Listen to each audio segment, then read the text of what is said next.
Hey, good morning, Lakeshore Middle School. This is Dean Brody, and actually calling you from the road.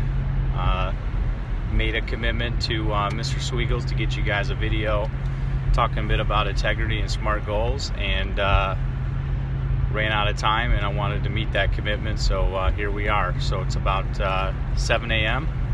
on Friday morning. I'm actually got my two boys in the car, Drew and Luke, in 8th and 6th grade, and we're heading down to Detroit. I've got a morning of interviews with clients, meeting with a couple CEOs, and in the afternoon the three of us will be going to watch some NCAA basketball. I am a Michigan fan, but I will be rooting for the Spartans, and I know Mr. Sweegles will be happy about that. And before I jump in with a couple comments, I will tell you that Mr. Sweegles was a baller. We went to the same high school. I was a few years older, but Mr. Sweegles was a great guard, point guard and shooting guard, I recall. And his class was one of the better basketball teams that went through the ranks. And if I'm not mistaken, I think they won a regional and got to quarterfinals, which was a big deal in Linden. So Mr. Sweegles asked me to talk to you guys briefly about integrity and also SMART goals. I'll start with integrity. I think I looked at the definition, shared in your class around doing the right thing even when nobody's around. I think that sums it up well. In terms of myself and growing up and how I've tried to perform throughout my life, it's really about doing the right thing.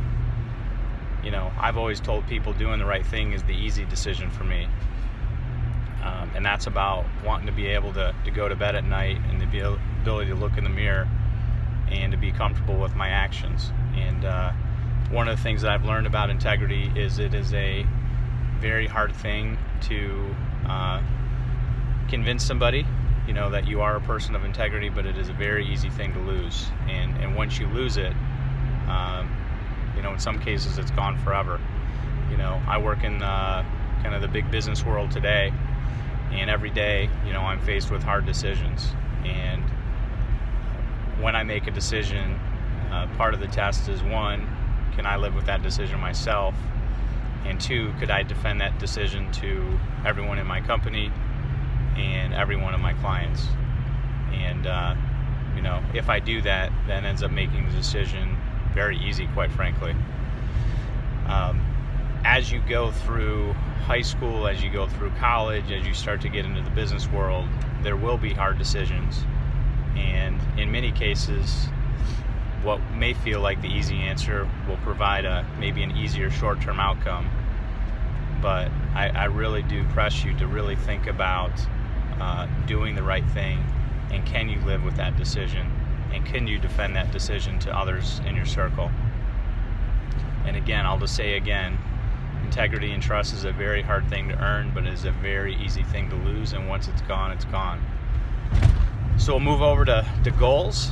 I think the terminology was SMART goals. I may take a different spin on this. I'm a big believer in setting big goals. I think too many times in life we settle. We may grow up in a smaller town. I'm not as familiar with Lakeshore, but Mr. Sweegles and I grew up in a smaller town, and I'll just say that it's very typical, I think, to just think about just the world around you and what you know, and not really stretching yourselves. I know for myself, I like to think big and dream big. Where I think goals fall short is I think many of us do have goals, but many of us lack a plan to get there. And so I usually try to break things down into 3 steps. One is, what is the overall goal you want to achieve? What are the set of steps that you're going to take to get there? And then finally, it's about execution. And I would just really encourage you, I think you're in the 8th grade, to every year think about, I would say goals in about 3 different categories. One is what I would call short-term goals. These are goals that you want to achieve in the next 60, 90 days. Another goal would be in the kind of the next 1 year. And then sometimes I call this the North Star, and this would be, where do you want to be in the next 5 years? And if you're constantly refreshing those goals every 100 days, 1 year, and 5 years, that's always going to give you an outlook. And you want to make sure that those 100-day goals and those 1-year goals are getting you closer to that long-term vision, or that North Star, as I call it.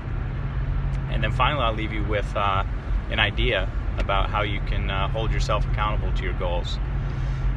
First of all, I would say take out a 3x5 note card and make it I use this for your 100-day goals, and write down one year from now. So on March 16th, 2019, these are some things that I want to achieve. Write those down on a note card. Step 2 is take a jar and take your favorite candy. Maybe it's Skittles, maybe it's M&M, and you need to count out 365 of those. I know that's quite a bit, but fill up this jar with 365, and I want you to tape the note card to that jar. I want you to set that right next to your nightstand, or someplace where you're going to see it before you go to bed every night.